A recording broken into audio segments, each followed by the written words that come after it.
Welcome back, plant friends.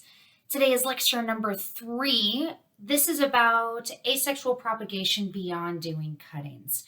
So it's pretty obvious that cuttings are going to be the most straightforward and really simplest way of creating new plants from existing plant tissues. But we get into these other methods of propagation, particularly in plants that have trouble rooting quickly. So we know a little bit botanically about the xylem and phloem, and that's how we get water and nutrients from the soil or the water or whatever substrate, whatever medium we're growing in, into the greater body of the plant. Now, as we've mentioned many times and we'll continue to cover, plants aren't all created equally as far as their ability to move nutrients, create new tissues.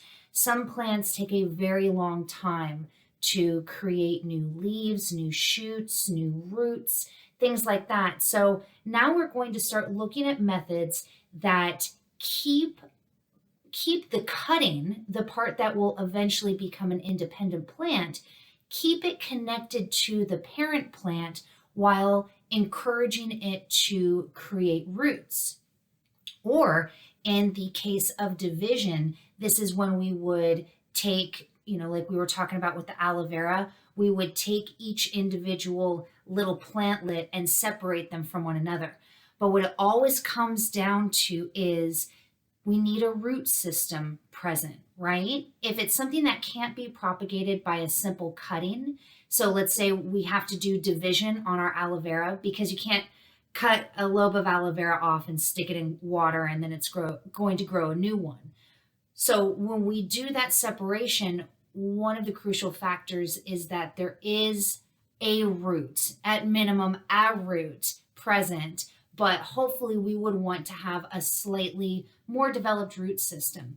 And again, this always comes back to how is the plant going to be able to have water and nutrients provided to its greater tissue composition in order to be able to photosynthesize and create that exchange within the plant. So let's go ahead and get started. As we've touched on a bit, there are a lot of plants that create specialized structures that allow for them to be propagated asexually. As evidenced by what we talked about in lecture 1, stolons versus rhizomes, they can be found either above ground or below the surface of the soil.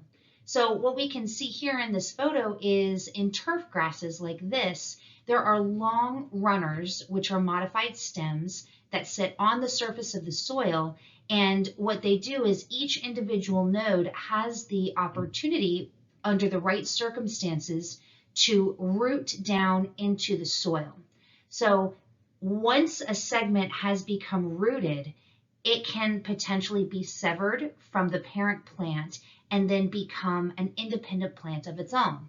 Looking at the types of plants that create nodes underneath the surface of the soil that will create root systems that are adjacent to the other parent plants and the other little propagative plants next to it. These we would typically propagate by division. So again, we have the parent plant and then it starts to grow little plants around it. And to an extent, they do share a root system, but in most cases, they can be carefully separated one another through the process called division. So just a little bit of review from our first lecture. Layering is when we use a stem that is connected to the parent plant and we force it to begin rooting. Now, let's go over some of the advantages in propagation by layering compared to other types of propagation. So as I said, this is a good method of propagation for plants that have a little bit more trouble rooting on their own.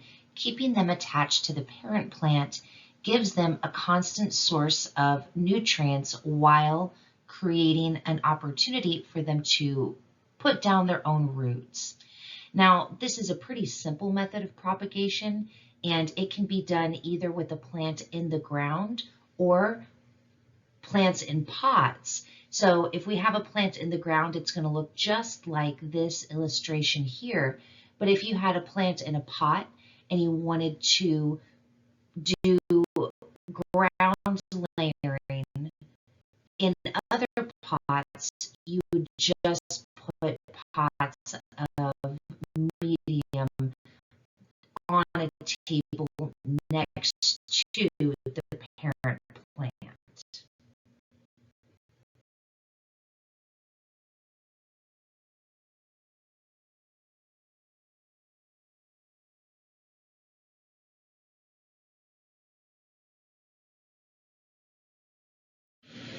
So in this method of ground layering, we're putting soil or some sort of other potting medium directly onto the stem in order to encourage it to take root.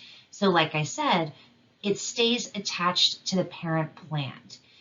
Getting more specific into different types of ground layering, we have simple layering, trench layering, and mound layering. So let's look at each of those individually. The steps to simple layering are as follows. We take a shoot or a branch that is somewhat flexible and that we can lay down on the surface of the soil without snapping or breaking it. So what we would do is we would create a small cut partway through the stem on the outside of the bend. And so that's typically going to be on the lower side.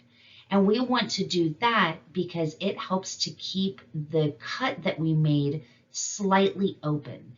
Now, this is important because this is where the roots are going to come out of. Then we take a little pebble or a little stick and we put it into that cut to make sure that it doesn't close back up and heal itself over. The plants are typically going to first try to heal their wound before they start to root out of that wound. So we have to make sure that that slit stays open. And then we would want to peg it into place.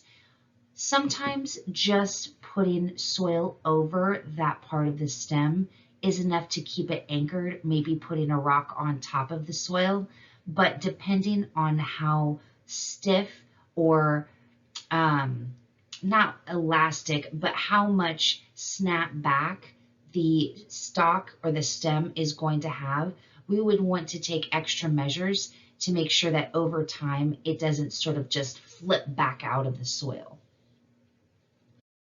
So a little bit of a visual with the cutting a third of the way into the stem.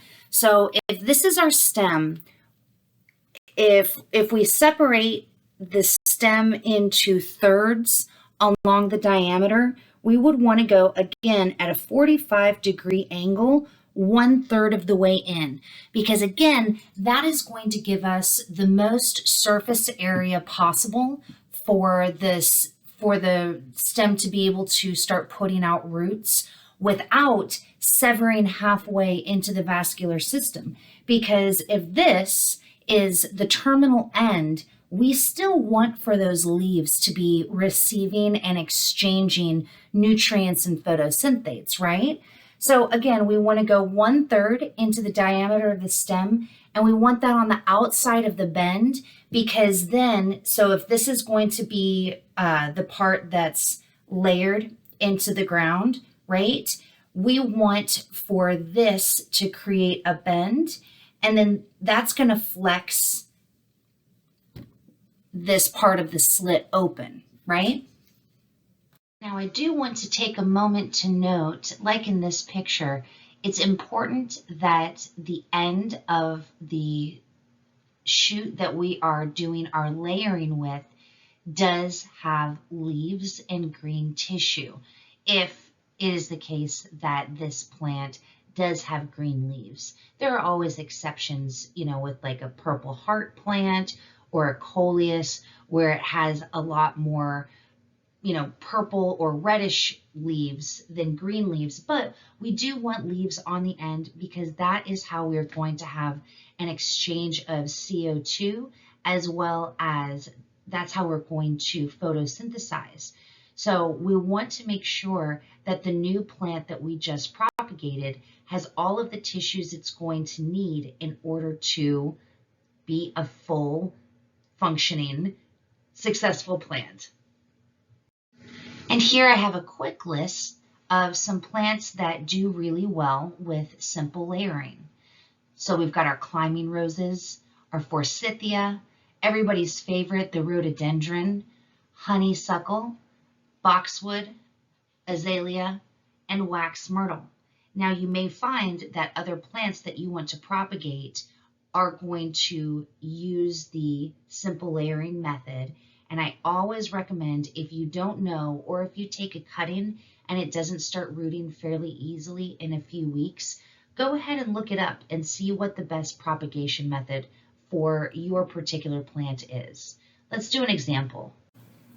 So I was looking to our friend Google. I have decided let's look at Nandina propagation. That's a good one for Central Texas. So pruning and propagating Nandina. Now this is what I was talking about. We don't want to get our scientific information off of soeasilydistracted.com, not throwing any shade at this website, but let's see if we can find something that's a little bit more vetted, let's say. So we've got our home safe guides. Let's put that on the list to come back to. Growing the Home Garden, Dave's Garden. Well, let's see what they have to say at the very least. So, looking here, we usually get a little bit of narrative on it, and then let's see what we have for how to propagate. So this one does recommend through seeds, but I will tell you, trying to get seeds out of berries, that can be a little bit more challenging. Oh, and then here, the second way we get more than one is through runners. So that's good to know that they have runners. Now let's go back and see how that compares to Dave's garden. All right, Dave, what do you have to say? Oh, here we've got a message board. And again, you can go to message boards in the absence of something a little bit more academically vetted. But again, I do recommend trying to find things that are either from Botanica or something with an EDU. Let's see if we can do Nandina Propagation, TAMU. I like to add TAMU to the end of a lot of my searches because it brings up things from Texas A&M University. So here is their article on Nandina. All right, maybe this wasn't the best example of a plant to look up. Oh, here we go, aggiehorticulture.tamu.edu. And here we have a whole PDF of propagating ornamental trees, shrubs, and woody vines. I'm going to go ahead and download this and then put it up on our Blackboard. Now feel free to go ahead and pause this video now. I'll always be waiting for when you're ready to come back. And you want to go check out that reference guide. It's sort of encyclopedic. It gives you some general guidelines towards the beginning, and then it goes through an alphabetical order for different plants and how to propagate them. Now, I think I may have mentioned this before. I like to repeat myself. That's how really gets that information into our brains. When we search things online, it's important that we are using vetted sources, like I said. I really like to use the Texas A&M, all of their extension services as a resource for a few reasons. One, it's specific to our area. It's specific to Central Texas. If you are using methods for plants that are grown in New England, that's a completely different climate, and it's completely different types of soil than we have here. So not only is using the Texas A&M Extension Services as a good reference point, very specific to Central Texas and our area, but also it's continuously being updated with new information. So I love me a good reference library with actual physical paper books, right? I'm old school. I like to hold a book, right?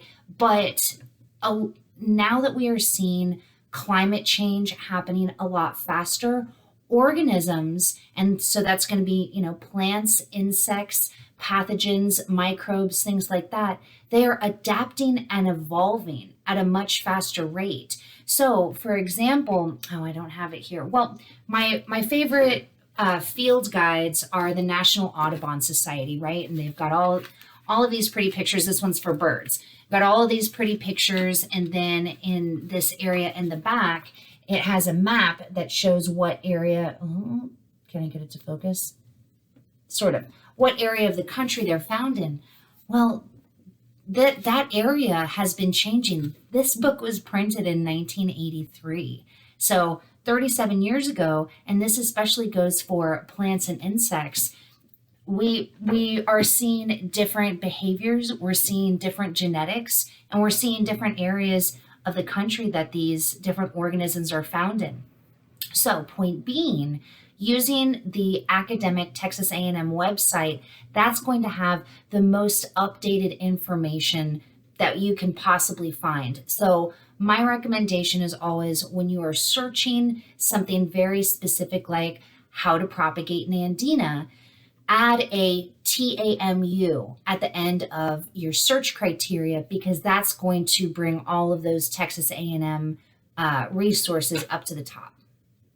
Now, when we look at trench layering as a method, this is when we take a branch or even a whole plant, a whole single plant, we dig a trench next to it, and then we gently lay it down on its side and bury it completely.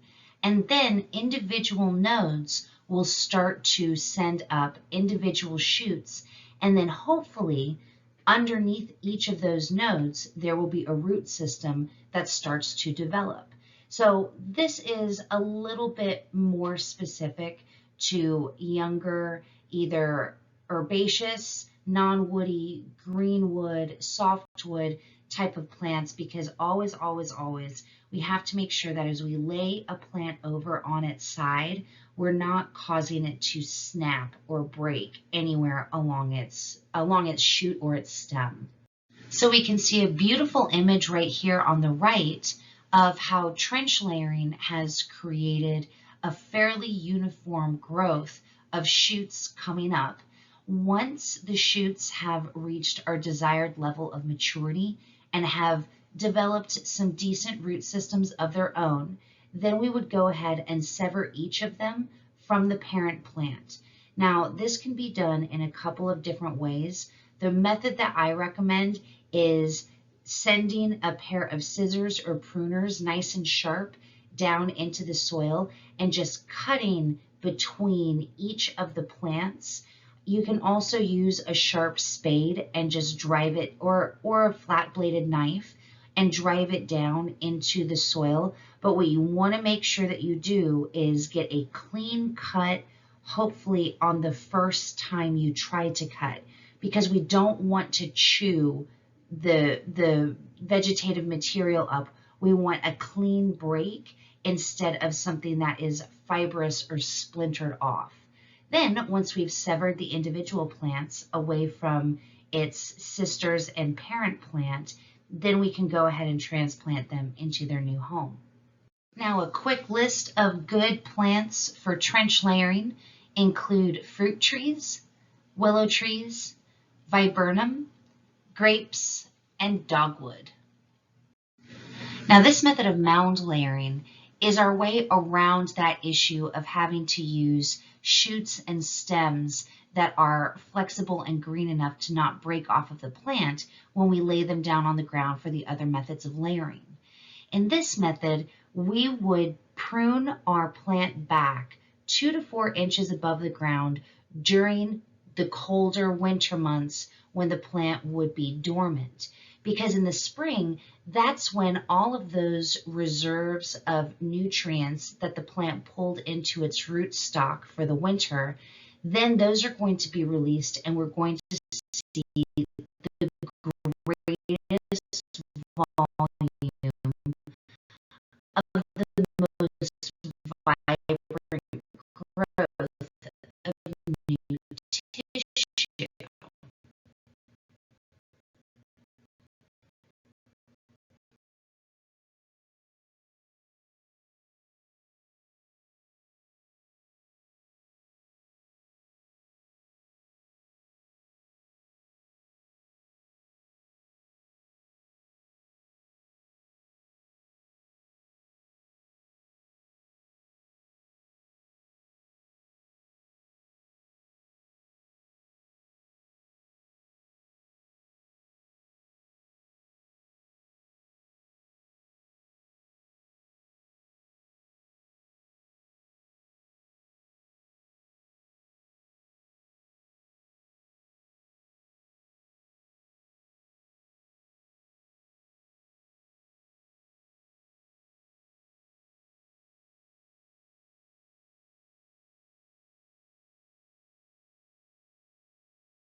So after the initial pruning back to 2 to 4 inches above the ground, in the spring, we start to see all of these shoots come up.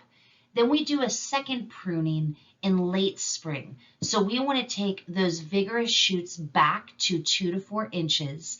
And then as they start to redevelop through the summer, then we start to mound the soil over about half of those shoots.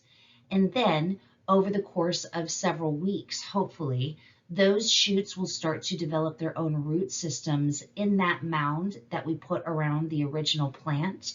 And then we would go in and check. So how do you check your root systems? Well, you just choose one spot and then you very gently wipe the soil away. You dig it back just a little bit, and then you see if there's any roots growing. And you don't want to do too much poking and prodding. We don't want to, disturb those new little root systems too much, but we just want to get a visual and see if it's starting to root.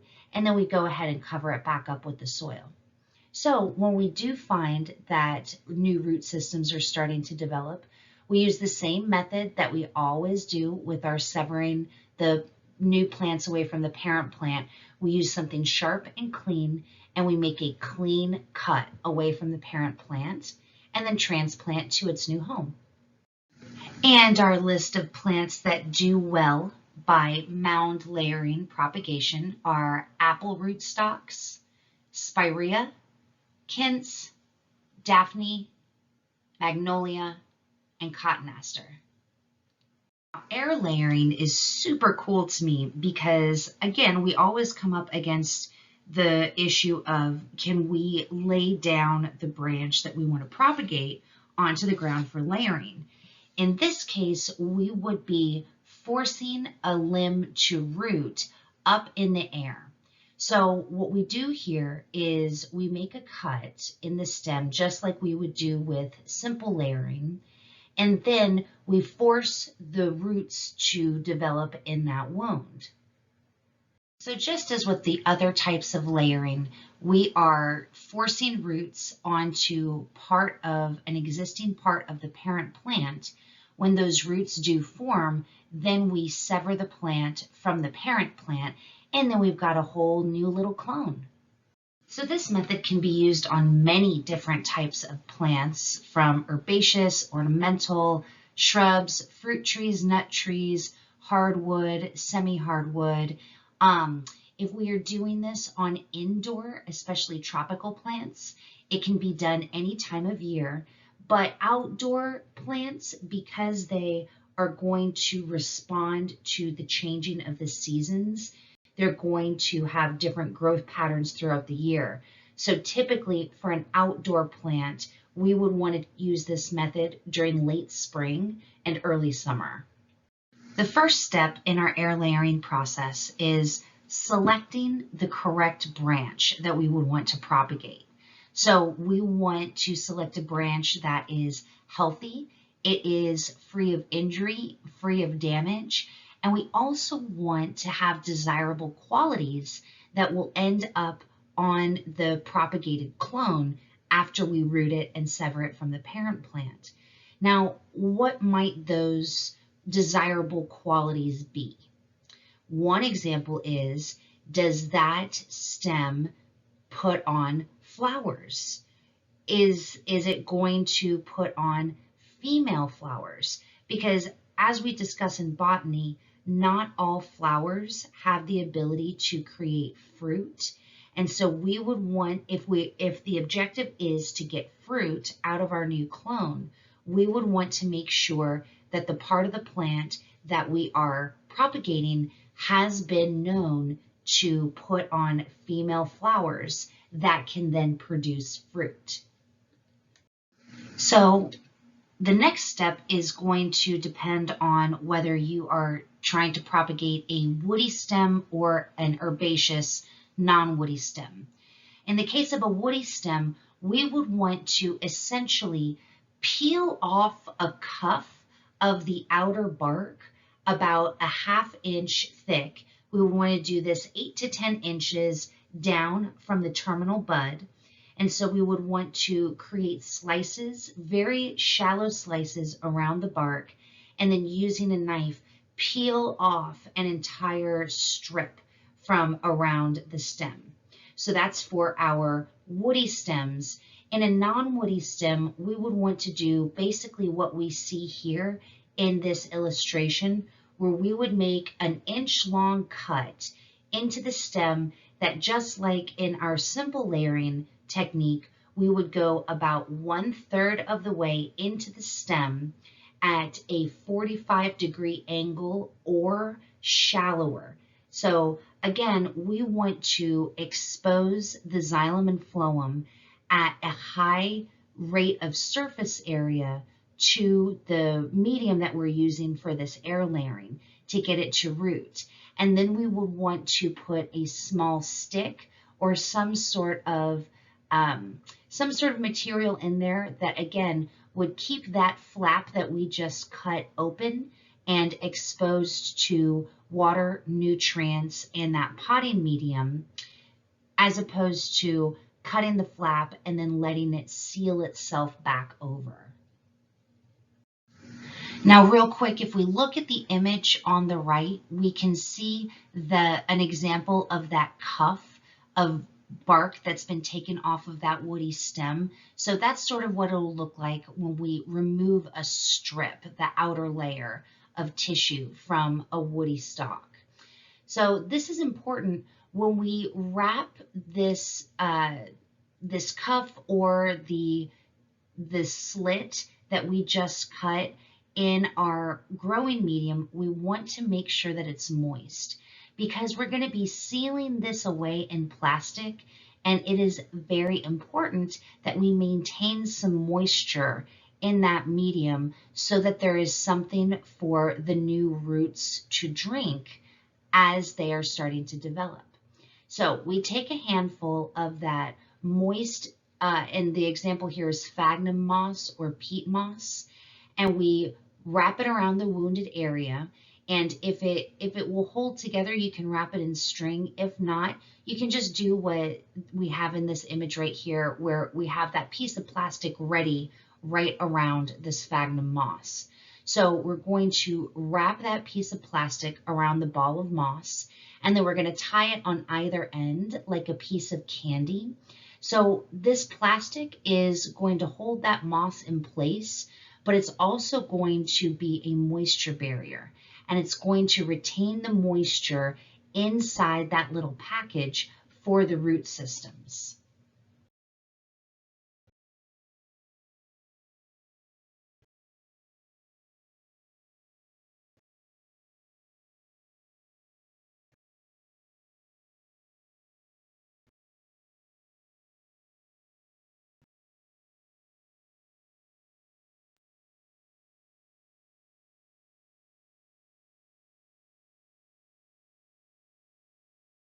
Now, once we have created that vapor barrier to keep the moisture in to the stem and the new root systems, then we want to wrap it in foil or opaque black plastic so that light doesn't enter the little ball that we're trying to create roots in.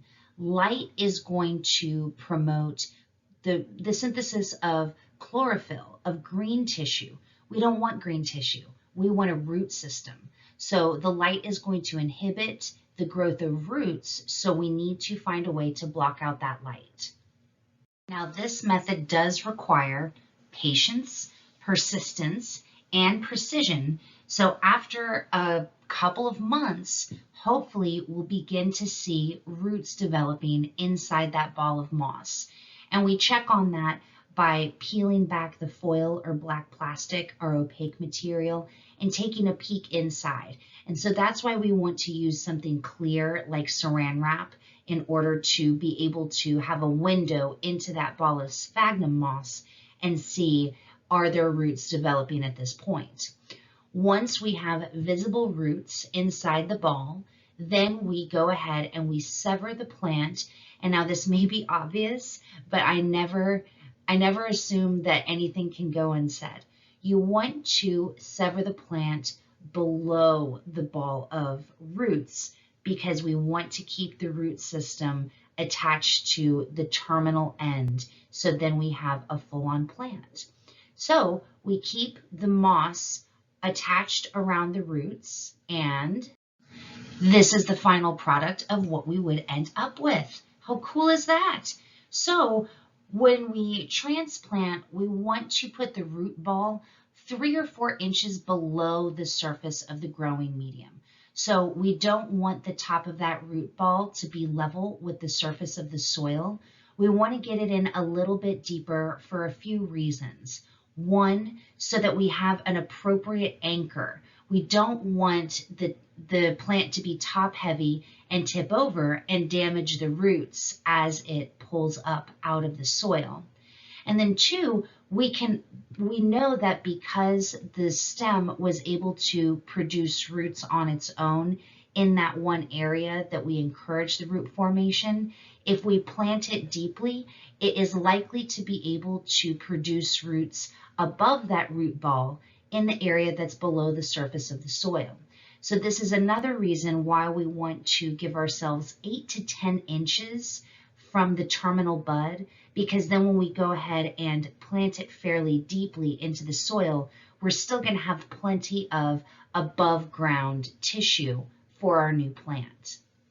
Now, once we transplant, we always want to make sure that we give it a really good watering. Water helps the new soil to settle down into the pore spaces between the existing roots, and that's going to help the roots to acclimate to its new home, and we are creating physical contact between the soil and the nutrients and water that it can provide to the roots and the surface of the roots themselves.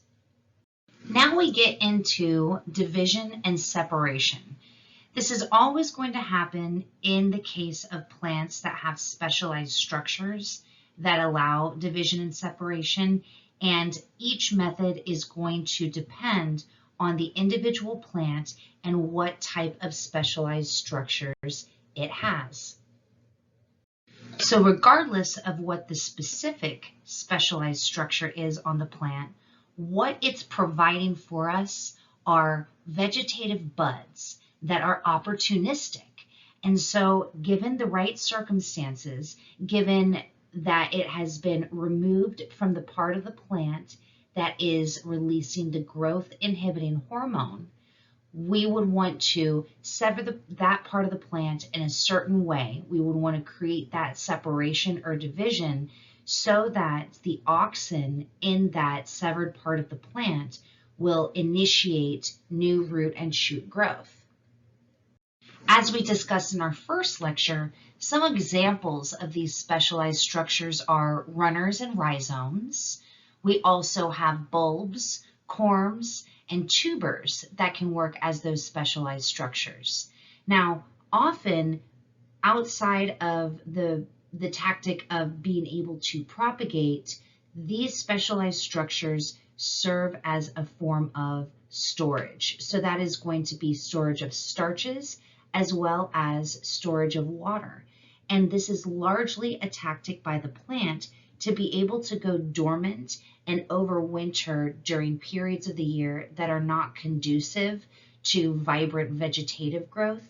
So instead, it pulls all of its resources down into these specialized structures so that once the temperature warms up and the day length becomes longer, then the plant would be able to come out of dormancy and create some new growth. So if we're able to catch that plant during the right time of year, we can induce that new vegetative growth to happen in individual new plants. So this is a little bit of review, but as I've said, I like repetition. So our runners and rhizomes, and the other word for runner being stolon, those develop from basically the crown of the plant. They move horizontally along the surface of the soil, either just above or just below, and we can separate them between the different nodes that are putting up vegetative tissue and putting down root tissue. And the important thing to note here is that what we are looking for is an established root system. We want for the plant to be able to provide for itself through its own roots. Once those have been established, then we can sever it from the parent plant and it becomes an independent plant of its own. And again, if you want to check to see if it's growing a root system, just very, very gently move the soil away and see if there are little roots developing. So again, the way we separate or divide the new plants away from the parent plant or the cluster, like we see right here in this image, is going to depend on that specialized structure and what it looks like. So for example, a plant that is propagating off of a stolon, let's say a strawberry plant, we would just cut that stolon above the ground and then put the new plant that grew off of that runner into its own pot, right? Well, what if we have these thick rhizomes, these modified stems like we would see in irises or ginger or turmeric? We would need to cut those pieces, those specialized stems, and I caution you against using the word root because again, these aren't the roots. These are modified stem structures. The roots are going to grow off of them.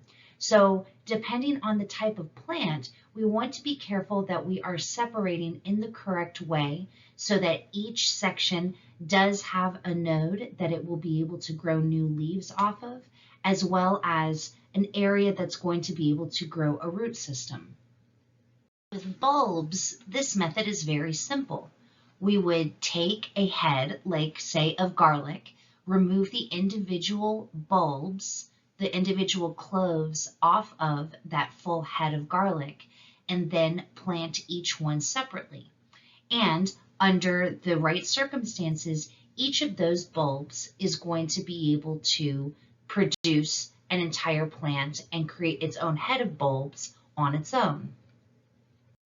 So a couple of very basic tips on planting bulbs. You want to plant it with the tip up because that is how the shoot is going to grow out, right? So when the shoot starts to grow up out of it, it will start to develop all of the other, oh, these are not very attractive bulbs. Oh, that was all right. So the bulbs are going to continue to grow up that way. If you plant it with the tip down, what's going to happen is that shoot is going to have to make a turn and then grow up like that, which as the other bulbs start to develop off of it, they're going to do the same thing. And then you're going to end up with a hook neck on your garlic, assuming that we're talking about garlic. Garlic is my favorite thing to plant. So you're going to end up with a hook neck, which is going to make it more challenging to cure that head of garlic. So going tip up is my recommendation. And then as far as spacing goes, you want to space them as far apart as they're going to grow in diameter. So let's say we're doing one of those big old cloves of elephant garlic that's basically fist size. You want to plant each clove 1 fist distance apart. If you're doing one of those smaller, like a Texas rose kind of variety, if you want to do a smaller clove, then you're going to space them this far apart. Now, if you are using your garlic as a companion plant, garlic makes a great companion plant for a lot of different types of vegetables, especially ones that are susceptible to pest pressure. You want to give that same amount of space around the base of your of the companion plant with the garlic. So we can talk about garlic at another time, but that's one of my favorite things to plant, and those are a couple of tips for it. We discussed corms very briefly in lecture number 1. Now, when we are looking to propagate from corms, this is possible and it can be done very much the same way as bulbs. But the important thing is the corm has a bud, a visible bud on it that would be able to create a new shoot of tissue. If the corm doesn't have a bud or something that with the presence of oxen would be able to have some adventitious growth come off of it, it's not going to be able to propagate.